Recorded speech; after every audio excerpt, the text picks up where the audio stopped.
The humidity of Saipan in 1944 was not merely weather, it was a physical weight, a wet wool blanket that smelled of rotting jungle, salt air, and the sharp, metallic tang of high-octane aviation spirit.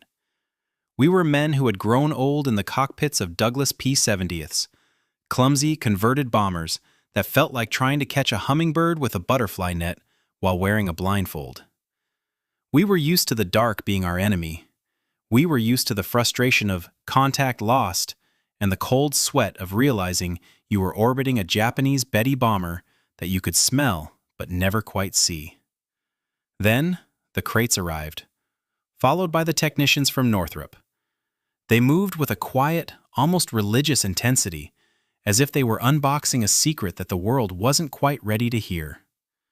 When the first finished airframe rolled out of the hangar under the dim, hooded lanterns of the flight line, the chatter among the crews died a sudden, unnatural death.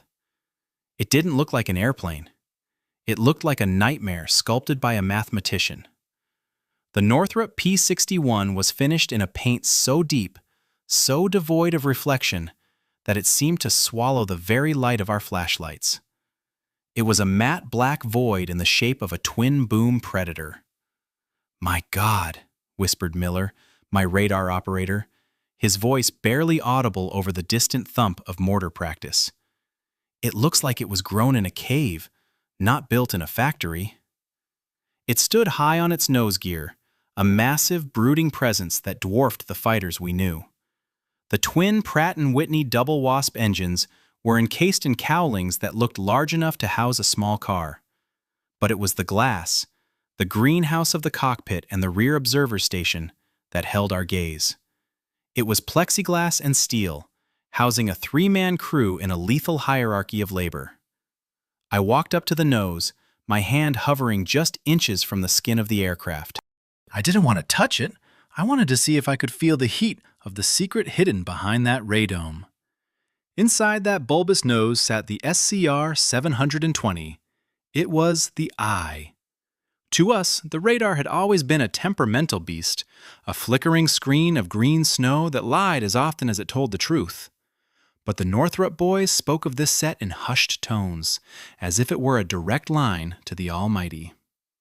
"Captain," one of the engineers said, stepping out of the shadows. He looked exhausted, his eyes bloodshot from 3 days of assembly. "Don't think of her as a fighter. Think of her as a mobile laboratory for the delivery of 20mm shells.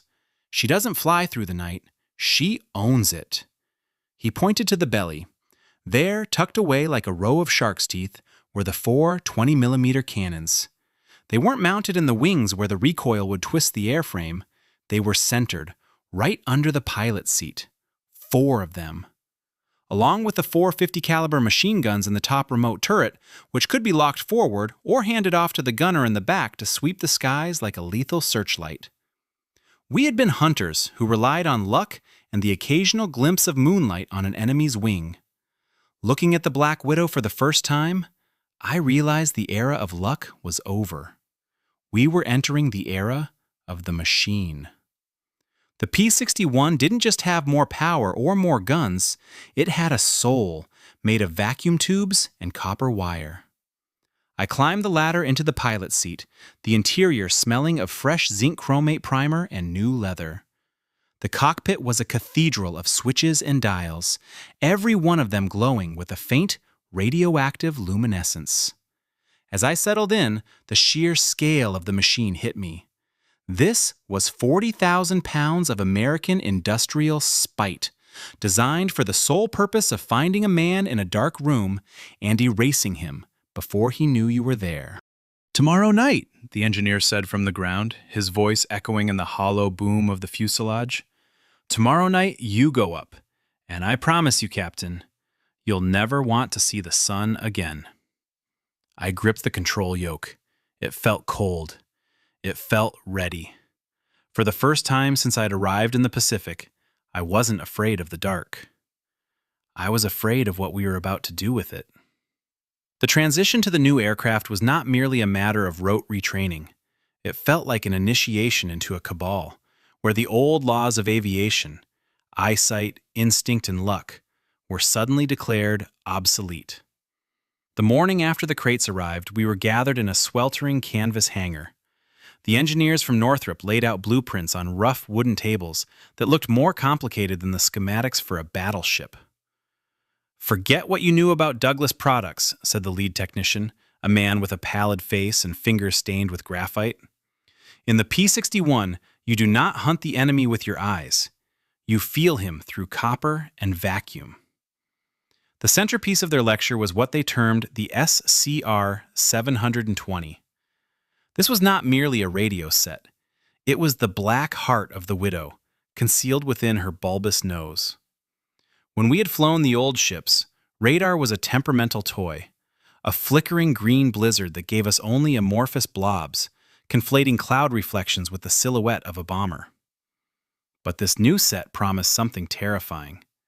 It could pierce tropical deluges in absolute atmospheric gloom, fixing a target miles away with an accuracy measured in yards. Miniature vacuum tubes, packed densely into pressurized canisters, generated an invisible cone of energy that lanced into the darkness before us. My radar operator, Miller, sat in his isolated compartment in the aft fuselage, surrounded by dials. His station was like a confessional, cramped, dark, bathed only in the phantom luminescence of the oscilloscope. Our fates were now welded by wires. I held the power of the engines and the authority of the guns, but it was Miller who was to become my eyes. "It feels uncanny," Miller whispered to me as we inspected the innards of the set later that afternoon. "We are going to kill men we will never see. Just a blip on a glass screen, Cap. Just a spike of electricity." Yet, it was not merely the electron tube magic that shocked us. The very geometry of the plane defied logic. Massive, full-span flaps allowed this 40,000-pound Leviathan to maneuver at speeds that would send any other fighter into a spin. To maintain control with flaps that wide, the engineers had dispensed with traditional ailerons, replacing them with spoilers, retractable curved plates that chewed into the slipstream, forcing the giant to roll with the grace of a pursuit ship. By early afternoon, we received orders for the first familiarization flight. The fuel bowsers pumped hundreds of gallons of high-octane gasoline into the cells. As the ground crews began to clear the propellers, the heavy, viscous rumble of the Pratt & Whitney double wasps made the very ground beneath my boots vibrate. Each motor was churning out 2,200 horsepower. When I advanced the throttles to taxi, I felt the aircraft tension, like a leviathan straining at its tether. The takeoff was short and violent. The Widow left the Earth with a strange predatory ease, as if gravity did not fully apply to her. We climbed into a sky where the sun was already beginning to bow toward the horizon, staining the vast Pacific the color of dried blood. Ahead lay our first night. In the cockpit, the air smelled of ozone and hot metal. I threw the switch for the instrument lighting, changing it to the red spectrum, and the cockpit instantly became the interior of some antediluvian organism. "Cap, I am bringing the system online." Miller's voice came through my headphones, calm but taut with apprehension. "Warm-up sequence initiated. 10 seconds. 20. I have a picture. My God, Cap, you should see this. The whole island is defined. I see the coastline. I see every ship in the harbor. The dark does not exist for us anymore." I looked out past the nose into the gathering gloom. For the rest of the world, this was a time for sleep and concealment. But for us, locked within this black steel capsule, the world had just become translucent. We were flying at 10,000 feet, and I could feel the 4 cannons beneath my boots waiting for their purpose. We were ready to see what the Widow was capable of doing when she found her first victim within her web of invisible light. The sun had long since surrendered to the Philippine Sea, leaving behind a darkness so absolute it felt like being entombed in obsidian. On the flight line, the P-61 was no longer a machine of metal and rivets. It was a silhouette carved out of the night itself. We didn't walk to the aircraft. We felt our way toward it, guided by the muffled blue glow of the taxi-track lights. The pre-flight ritual had changed. In the old days, we checked the control surfaces and the oil levels with a heavy flashlight and a prayer. Now, we were technicians in a flying laboratory. I watched Miller climb into the aft pod, his silhouette disappearing into the belly of the beast. Then came the gunner, a quiet boy from Nebraska named Henderson, who ascended into the midsection to take his place beneath the massive, remote-controlled turret. We were 3 men, physically separated by bulkheads and miles of wiring, yet bound together by the intercom and a shared sense of profound isolation. I hauled myself up into the pilot's greenhouse. Closing the overhead hatch felt like sealing a tomb. The air inside was already heavy with the scent of hydraulic fluid and the faint, ozone-sweet tang of the electrical systems warming up. Radio check. "Miller, you back there?" I asked, my voice sounding tinny and distant in my own ears. "I'm here, Cap. Oscilloscope is calibrated. The eye is sweeping," Miller replied. His voice held a new, clinical edge. He wasn't looking out of a window. He was staring at a 5-inch cathode ray tube, watching a green line trace a circular path over and over, searching for a ghost. "Henderson?" "Turret power is on, Captain. She's tracking smooth as silk. I've got 4 hungry 50s ready to bark," the gunner reported. I reached for the starter switches. The Pratt & Whitney engines didn't just start, they erupted. The vibration was a physical assault, a rhythmic thrumming that settled deep in my marrow. As I throttled up to taxi, the Widow groaned, her massive tires biting into the crushed coral of the runway. We lined up at the head of the strip. In front of us was nothing but a black maw. No horizon, no stars, just the humid, sightless void of the Pacific night. I pushed the throttles forward, and the 2,200 horses in each cowling shrieked in unison. The acceleration wasn't a push, it was a shove from a giant's hand. 40,000 pounds of steel and spite hurtled down the coral, the airspeed indicator climbing. 80, 100, 120 knots. I pulled back on the yoke, and the world fell away. The moment the wheels retracted with a heavy hydraulic thump, the claustrophobia set in. Usually, a pilot looks at the stars to find his level, but tonight, the clouds were a thick charcoal ceiling at 4,000 feet. We were sandwiched in a layer of nothingness. I was flying entirely by the glowing red needles on the dashboard. Artificial horizon, altimeter, rate of climb, these were my only tethers to reality. "Leveling off at 10,000, I announced. The cabin was silent save for the dull, rhythmic drone of the engines. It was a meditative, almost monastic experience. We were suspended in a liquid darkness, miles from any other living soul, encased in a pressurized pod of American ingenuity. I felt a strange detachment from the earth below. We weren't just flying, we were haunting the sky. "Cap," Miller's voice broke the silence, hushed as if he were in a cathedral. "I've got a return. Far out, maybe 20 miles. Bearing 350. It's faint, but it's moving steady." My heart hammered against my ribs. In the old P-70ths, a 20-mile contact was a fantasy. Here, it was a mathematical certainty. "Confirm target," I said, my hands tightening on the cold yoke. "Speed is 200 knots. Elevation, he's lower than us. Maybe 8,000. He's fat, Cap. Big reflection. Could be a G4M Betty. He thinks he's alone in the dark." I felt a cold, predatory shiver run down my spine. We hadn't even seen a flicker of exhaust flame. Yet we knew his speed, his heading, and his soul. The Widow began to bank, her spoilers biting into the air with silent efficiency.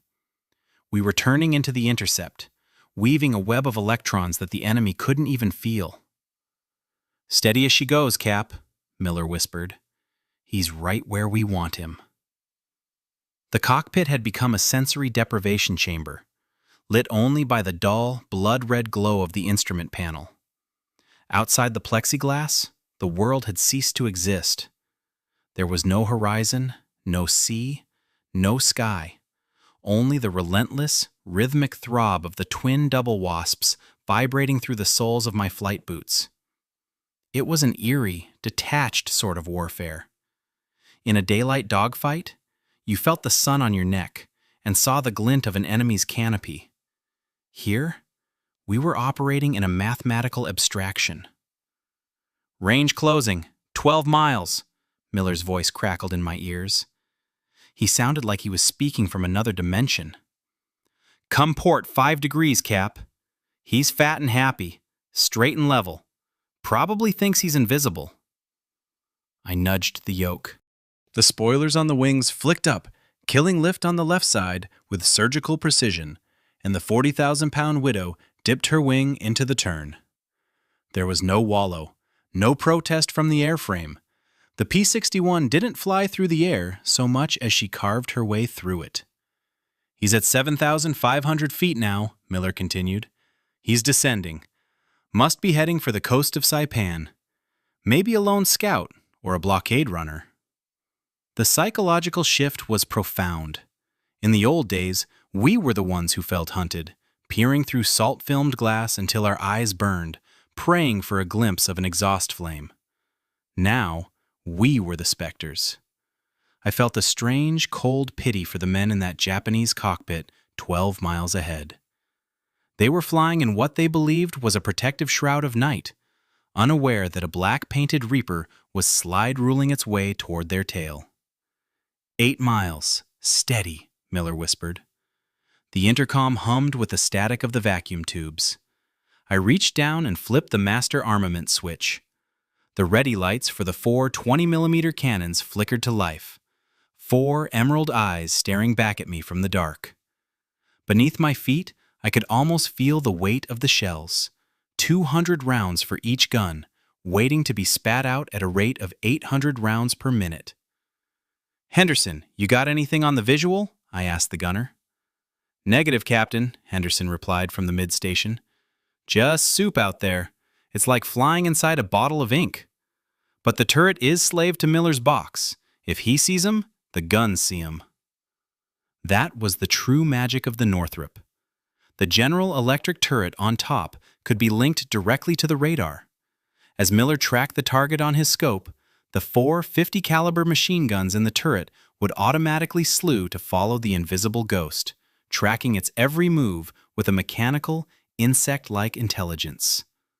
5 miles, half throttle, Cap.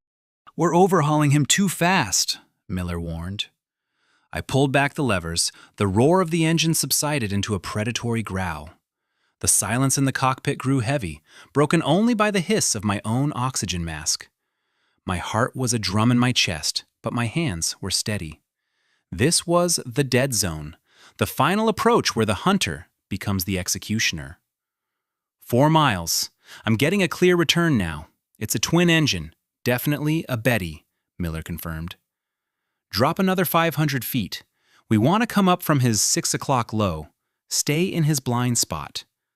I pushed the nose down. The Widow slid through the air, gaining speed silently. At this range, the electronics were doing 90% of the work. I was merely the hand that held the scalpel. We were weaving a web of radio waves, and the fly was right in the center. 2 miles, Miller said, his voice dropping to a low, intense murmur. "Get ready, Cap. You should see his ghosts any second now." I squinted into the blackness, my eyes straining against the void. And then, there it was. Not a plane, but a smudge. A slightly darker shadow against the charcoal sky. Then, a flicker. A faint, rhythmic blue-violet glow. It was the heat-dampened exhaust of the Japanese Mitsubishi engines. "Visual contact," I breathed into the mic. "I have him." He was beautiful in a tragic sort of way, hovering there in the darkness unsuspecting. We were closing the gap with a terrifying lethality. I adjusted my gun sight, the illuminated reticle glowing faintly on the glass. The Widow's nose rose slightly as I leveled out behind him. "Target centered," I whispered to the machine. "God forgive us." The smudge in the darkness solidified into a twin-tailed silhouette, a Mitsubishi G4M, the Betty. To the Japanese, she was a long-range marvel. To us, she was a flying lighter because of her unprotected fuel tanks. But tonight, she wasn't a victim of luck or a stray tracer. She was a mathematical casualty. We were sitting 300 yards behind and 50 feet below her, nestled in the blind spot where her tail gunner saw nothing but the vast, empty Pacific night. Target is steady. Distance, 250 yards. Miller's voice was a rhythmic hum in my headset. He's all yours, Cap. Send him home. I adjusted the trim, feeling the P-61 settle into a stable firing platform. This was the moment the Northrop engineers had promised. Most fighters had their guns in the wings, requiring the pilot to converge his fire at a specific distance. If you were too close or too far, your bullet straddled the target like a pair of chopsticks. But the Widow was different. Her 4 20mm cannons were clustered in the belly, firing in a straight, concentrated stream of high explosive steel. I squeezed the trigger on the yoke. The sensation was not a vibration. It was a physical percussion that hammered through the floorboards and into the soles of my feet. Thump, thump, thump, thump. The cockpit filled with a sharp, acrid stench of cordite, and for a split second, the muzzle flashes lit up the night like a strobe light. I didn't see tracers. We didn't use them in the first few belts to keep from blinding ourselves. But I saw the results. The 20mm HE shell struck the Betty's starboard wing root with the force of a sledgehammer hitting a glass bottle. In the span of 3 seconds, I watched the Japanese bomber disintegrate. It wasn't like the movies where a plane slowly catches fire and spirals down. This was an industrial demolition. The wing root simply vanished in a spray of magnesium-bright sparks and jagged duralumin. "Direct hits! Look at that turret go!" Henderson yelled from the mid-station. The top turret, slave to the radar, had opened up simultaneously. 4 50-caliber machine guns were stitching a line of fire across the Betty's fuselage, walking the rounds from the cockpit back to the tail. The Japanese bomber shivered, its back breaking under the weight of the metal we were pouring into it. Then came the fireball. The Betty's main fuel cells erupted in a violent orange blossom of flame that momentarily turned the night into day. For a heartbeat, I could see the rivets on my own cowling and the terrified face of a Japanese waist gunner through his blister, illuminated by his own death. The heat was a tangible wave that washed over the Widow's canopy. "Brake left! Brake left!" Miller screamed. I slammed the yoke over. The spoilers popped up, and the Widow rolled on her ear with a violent, gut-wrenching heave. We dived away as a flaming piece of the Betty's engine nacelle whistled past our cockpit, missing us by less than 20 feet. As we leveled out at 5,000 feet, the sky behind us was a charcoal canvas streaked with falling debris. The Betty was gone. Not shot down, but erased. "Splash one," I said, my voice shaking with an adrenaline tremor I couldn't suppress. I pulled back the throttles, and the roar of the double wasp settled into a low, satisfied growl. "My God," Henderson whispered over the intercom. "Did you see that? It wasn't even a fight. It was an execution." I looked at the radar scope. The green line was still sweeping, indifferent to the life we had just extinguished. The eye was already looking for the next ghost. I realized then that the P-61 hadn't just given us a better plane. It had taken the dog out of the dogfight. We were no longer knights of the air. We were the mechanics of a very efficient, very dark, and very cold-blooded machine. "Miller," I said, wiping the sweat from my eyes with a gloved hand, "find us another one." The cabin was silent for a long, heavy minute as we leveled out at 6,000 feet. The orange glow of the Betty's funeral pyre was already fading into the vast, indifferent ink of the Pacific. I could feel the heat radiating from the floorboards, the literal warmth of 400 spent 20mm casings that had just clattered into the collection bins beneath my seat. "Check the turret, Henderson," I commanded, my voice regaining its professional steel. I felt a shudder on the last burst. "She's tracking true, Cap," Henderson replied, his voice still breathless. "But those 50 cals, they're hungry. I think we chewed through 200 rounds in that one pass. The synchronicity between Miller's box and my triggers is like something out of a science fiction rag. I didn't even have to lead him. The computer did the lead computing for me. That was the shock of firepower the Northrop technicians had whispered about back at the hangar. In a standard fighter, you were a marksman. In the P-61, you were a systems manager. The 4 belly-mounted Hispano-Suiza cannons were synchronized to fire in a staggered pattern to minimize the airframe's vibration, but the effect on the target was a continuous stream of high explosive destruction. At 200 yards, the 4 cannons created a kill zone about the size of a garage door. Anything inside that door simply ceased to be a solid object. "Cap, I'm recalibrating the gain," Miller broke in. "The explosion fouled the screen for a second. Too much ionized gas in the air, I think. But look at this. I've got 3 more returns, bearing 020. They're high, 14,000 feet. I glanced at the altimeter. 14,000. That was nearly 3 miles up. The air would be thin and cold, and the Widow's turbo superchargers would finally have a chance to breathe. "Are they together?" I asked. "Tight formation, V-shape. These aren't scouts, Cap. These are bombers with a purpose. They're heading straight for the airstrips at Tanapag." I pushed the throttles forward. The manifold pressure gauges climbed steadily until the needles were buried in the red. The double wasps didn't scream like the Allison engines in a P-40. They roared with a bass, chest-thumping frequency that made the glass of the canopy rattle. We began to climb at 2,000 feet per minute. As we ascended, I realized the terrifying tactical advantage we held. In a daytime interception, a formation of 3 bombers would have a dozen eyes scanning the sky, their gunners ready to stitch any approaching fighter with a crossfire of rifle-caliber lead. But tonight, they were blind.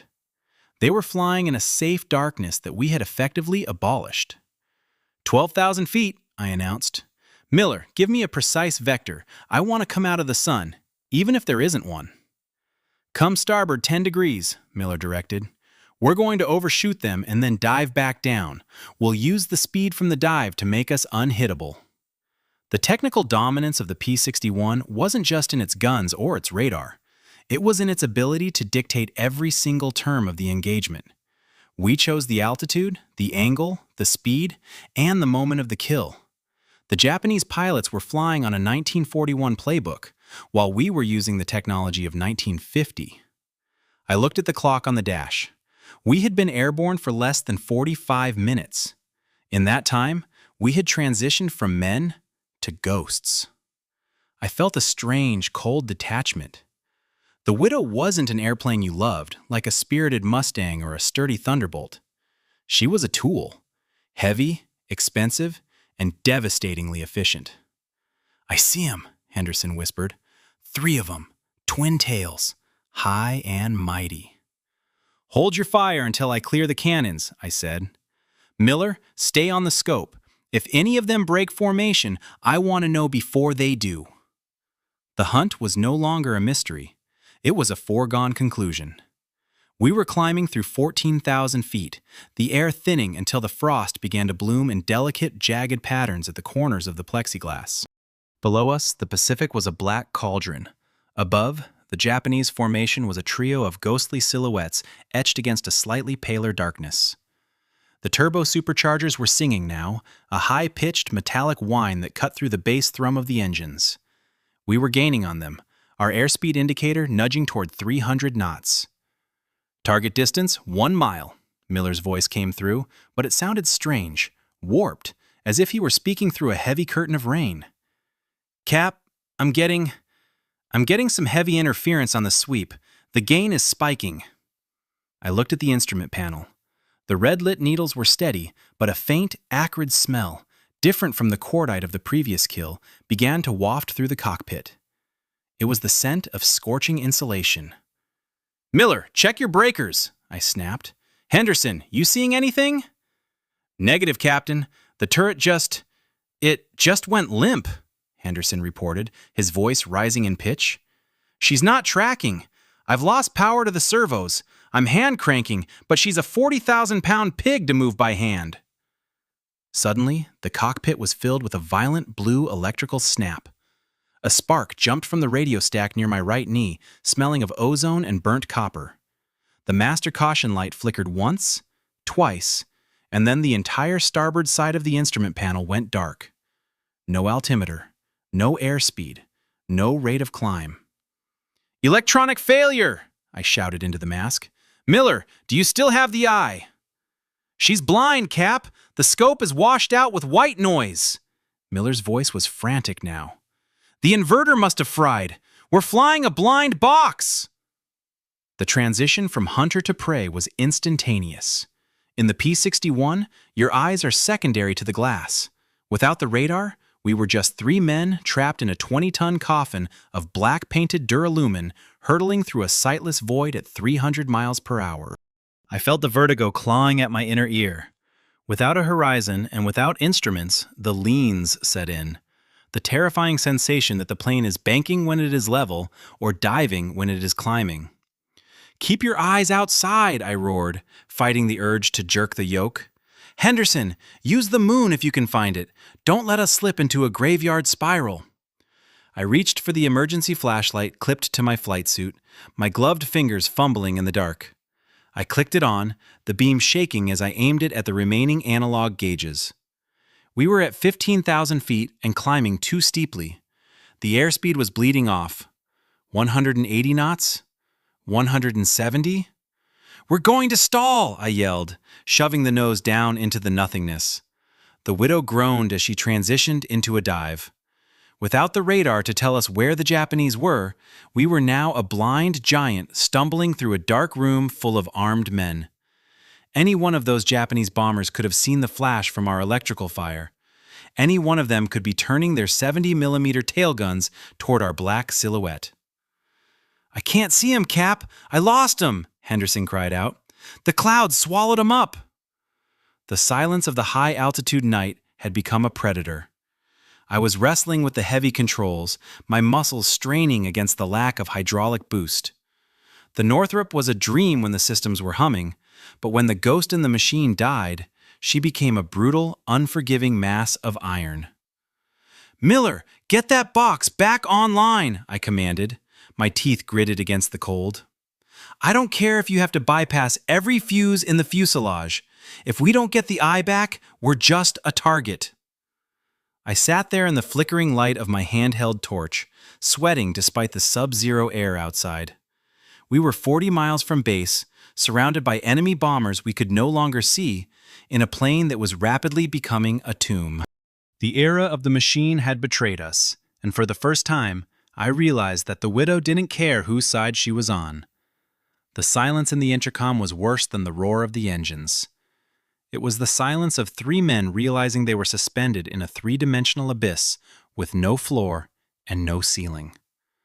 I fought the vertigo, the treacherous leans that whispered to my inner ear that we were banking hard left when the turn and bank indicator, flickering under my flashlight beam, told me we were level. Without the electronic horizon, the human brain is a poor pilot. "I'm bypassing the main bus," Miller's voice finally broke through, punctuated by the metallic clatter of a screwdriver hitting the floorboards. "Cap, I'm smelling ozone back here. If this sparks, we're a Roman candle." "Do it anyway," I grunted, hauling back on the heavy yoke. The Widow felt sluggish, her aerodynamic grace stripped away with her electrical soul. "Henderson, keep your eyes peeled for exhaust flames. If those Bettys saw our electrical arc, they'll be turning into us." I was drenched in sweat despite the sub-zero chill seeping through the unheated cockpit. This was the psychological tax of the P-61. We had traded the pilot's traditional intuition for a screen, and now that the screen was dead, we felt as helpless as infants. We weren't just flying a plane, we were managing a failing power plant. Suddenly, a jagged green line flickered across the cathode ray tube in the back. I could hear Miller's sharp intake of breath. I've got something. It's messy, Cap. High interference," Miller stammered. "But the eye is blinking. The inverter is holding by a thread." "Give me a heading, Miller, now!" 010. They've broken formation. One of them is diving. He's coming right for our level. Distance, 1,800 yards and closing fast. The Predator had sensed a wound. One of the Japanese pilots, perhaps more veteran than the others, had seen the blue flash of our short circuit and was no longer playing the role of the victim. He was coming for the kill. "Henderson, turret!" I roared. "Still dead, Cap. I'm cranking her by hand, but I can't match the radar speed." Henderson's voice was strained with physical effort. "I'm blind back here." I slammed the throttles forward. The double wasps responded with a ragged, uneven surge as the fuel injection system struggled with the erratic electrical draw. I didn't have a gun sight. I didn't have a radar-slave turret. I had a 40,000-pound shadow and 4 cannons that I'd have to aim by instinct. "He's at 12 o'clock! High!" Miller screamed. 600 yards! Out of the charcoal murk, a shape materialized. Not a smudge this time, but a solid, snarling mass of metal. The Betty was diving, her nose cannon spitting tracers that streaked past our greenhouse like angry, glowing hornets. The light from his tracers illuminated the interior of my cockpit, casting long, dancing shadows against the dead instruments. In that heartbeat, the detachment of systems management evaporated. This was no longer a laboratory experiment. It was a bar fight in a dark alley. I pulled the nose up, ignoring the stall warning buffet that shuddered through the airframe. I didn't wait for a steady pip and a glowing reticle. I felt the weight of the aircraft in my gut and squeezed the trigger. The 4 20mm cannons erupted. The recoil was so violent in our weakened state that it felt like the plane hit a brick wall. The muzzle flashes blinded me for a second, but in that strobe light blink, I saw the Betty's cockpit shatter. We roared past each other, a combined closing speed of nearly 500 miles per hour. The turbulence from the bomber's wake tossed the Widow like a leaf, and I fought to keep us from spinning into the dark sea below. "Did we get him?" I gasped, my lungs burning. He's gone from the scope, Cap," Miller whispered, his voice trembling. "He just fell off. I don't see a splash. I don't see fire. He just vanished back into the nothing." I leveled the wings, my breath coming in ragged gasps. We were alone again. The other 2 bombers had vanished into the cloud deck, terrified by the invisible demon that had just bitten their comrade out of the sky. I looked at my hands. They were shaking. We had won, but the machine had shown us its teeth. We were masters of the night, yes, but only as long as the copper wires held. The cockpit was a charnel house of electrical odors, but the eye was alive. Miller had performed a miracle with a roll of friction tape and a survival knife, bypassing the scorched bus to feed a raw, flickering current into the radar. The green sweep was jagged, pulsing with every throb of the starboard engine, but it was enough. It had to be enough. We were limping, but a wounded widow is still a widow. "Cap, the sky is getting crowded." Miller's voice was taut, stripped of its earlier wonder. "I've got multiple returns. Bearing 340. They're coming in low, maybe 2,000 feet. It's a coordinated strike. A swarm." I looked at the clock. 0200 hours. This was the witching hour, the time when the Japanese like to send their high-speed special attack units to harass our airfields. They thought the darkness was their shield. They didn't know we were sitting in a 3-mile-high crow's nest, watching their every move. "Count 'em, Miller," I commanded, pushing the throttles forward. The double wasps groaned, but the manifold pressure held. 6, 8, 10. They're Nakajima B-6Ns, Jill torpedo bombers. If they reach the harbor at Tanapag, they'll turn our fleet into scrap iron. 10 targets, 1 crippled night fighter. "Henderson, how's that turret?" "I've got power, Captain. She's jerky, but she's slaved." Henderson's voice was fierce. The fear of the malfunction had been replaced by a cold, vengeful adrenaline. I dived. The P-61 accelerated like a falling anvil, the airspeed needle sweeping past 350 knots. The air screamed over the greenhouse. We were dropping out of the starless ceiling like a hawk onto a brood of chicks. "Target 1, 12 o'clock low, range 1,000 yards, Miller shouted. I didn't wait.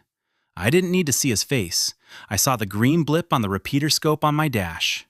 I adjusted the trim, felt the Widow's heavy nose stabilize, and depressed the floor triggers. The 20mm cannon spoke with a rhythmic, chest-compressing thrum, thrum, thrum. The first Jill simply disintegrated. In the high-speed dive, the shells didn't just pierce the aluminum, they exploded with such force that the Japanese aircraft seemed to turn into a cloud of glowing confetti. "Splash 1, next target, 10 degrees port!" I kicked the rudder. The Widow yawed with surprising agility, the spoilers biting into the thick, lower-altitude air. I saw the blue exhaust flames of the second bomber. He tried to bank, a desperate, frantic maneuver, but Henderson's turret was already singing. The 450 calibers stitched a line of white-hot tracers through the Jill's cockpit, erasing the pilot before he could even scream. "Splash 2!" We were in the middle of them now. It wasn't a dogfight, it was a harvest. The Japanese formation broke apart in blind terror. They couldn't see us. All they knew was that their brothers were exploding in the dark, one by one, struck down by an invisible scythe. "Target 3, 6 o'clock high! He's trying to get above us!" Miller yelled. I didn't even turn the plane. "Henderson, he's yours! Flip the turret!" I felt the massive recoil of the 4 machine guns directly above my head as the turret spun 180 degrees, pointing straight back and up. The roar was deafening, a mechanical cacophony that filled the cabin. A moment later, a burning carcass of a Nakajima whistled past our tail, lighting up the sky with a brilliant gasoline-fed flare. "Splash 3! God, Cap, this isn't flying, it's chemistry!" Henderson laughed, a jagged, hysterical sound. We spent the next 10 minutes hunting them down in the shadows. The P-61 was no longer a laboratory. She was a predator in her natural habitat. We used the radar to find them, and the cannons to end them. By the time the last Jill turned tail and fled back toward the northern islands, 5 of them were at the bottom of the Philippine Sea. My hands were cramped around the yoke, my knuckles white. The cockpit was hot, smelling of burnt oil and spent brass. We had stopped the strike. We had saved the fleet. And we had done it all while the rest of the world thought the sky was empty. "Miller," I said, my voice rasping, "set a course for home. I think the Widow has had enough for one night." The descent toward Saipan was a long, shivering glide through a sky that was slowly bleeding from charcoal to a bruised electric purple. The adrenaline that had sustained us through the electrical fires and the slaughter of the Nakajimas was receding, leaving a hollow, bone-deep ache in its wake. My flight suit was damp with cold sweat, and the smell of ozone still lingered in the cockpit like the ghost of the short circuit that had nearly buried us. "Base in sight, Cap," Miller whispered. His voice was cracked, the clinical detachment of the radar operator replaced by the exhaustion of a man who had stared into the void for too long. "The eye is fading. I think the tubes are finally cooking themselves." I looked out through the salt-streaked plexiglass. Below, the island was a jagged tooth of dark green rising from the silvering sea. The runway lights were hooded, dim pinpricks of blue that seemed impossibly fragile after the violence of the 20mm muzzles. I lowered the heavy nose gear. The hydraulic whine was a comforting, mechanical groan. Clunk thud. Locked. Then the flaps, those massive, full-span spoilers that had turned our 40,000-pound laboratory into a predator. As the air resisted the extra surface, the Widow hummed, a low-frequency vibration that resonated in my teeth. "Henderson, you still with us?" I asked. "Just watching the sunrise, Captain," the gunner replied. He sounded older than he had 4 hours ago. "It's strange. The sun looks different, like it doesn't belong to us anymore." I understood what he meant. We had spent the night in a world where light was an intrusion, where we moved through the darkness like sharks in deep water. The sun felt like a witness we hadn't invited. The landing was a testament to the Northrop's engineering. Despite her mass, she settled onto the crushed coral with the delicacy of a dragonfly. I cut the magnetos, and the twin double wasps coughed, sputtered, and died. The silence that followed was deafening. It wasn't the silence of the night. It was the silence of a machine that had done its job and was now just a collection of cooling metal and spent brass. As the ground crew ran toward us, their flashlights dancing against the matte black skin of the fuselage, I stayed in my seat for a moment. I looked at the ready lights for the cannons. They were dark. I looked at the radar repeater. It was a blank gray eye. We climbed down the ladders, our legs shaking as they hit the solid earth. A young intelligence officer was waiting for us, a clipboard in his hand and a look of disbelief on his face. "Captain," he stammered, looking from us to the blackened muzzles of the belly guns. "The fleet reported 5 splashes. Radar says you intercepted a swarm of 10. Is that accurate?" I didn't answer him immediately. I turned back to look at the P-61. In the growing light of dawn, she didn't look like a hero. She looked like a grim, industrial necessity. She was the end of an era, the end of the romantic ace who saw his enemy's eyes, and the beginning of the systems operator who saw only a blip on a cathode ray tube. "The machine worked," I said finally, my voice sounding foreign to my own ears. "The Widow did exactly what they built her to do." I walked away from the flight line, toward the mess hall and the smell of burnt coffee. Behind me, the technicians were already swarming the aircraft, pulling out the spent casings and replacing the burnt vacuum tubes. They were preparing her for the next night, for the next hunt. We had won the night, but as I watched the sun climb over the Pacific, I realized we had lost something else. The mystery of the dark was gone. We had mapped it, wired it, and filled it with high explosive shells. The Northrop P-61 was more than just a fighter. She was a herald of a cold, calculated future where the hunter never has to see his prey. And as I closed my eyes to sleep, all I could see was that green line, sweeping over and over, looking for a ghost in a world that would never be truly dark again.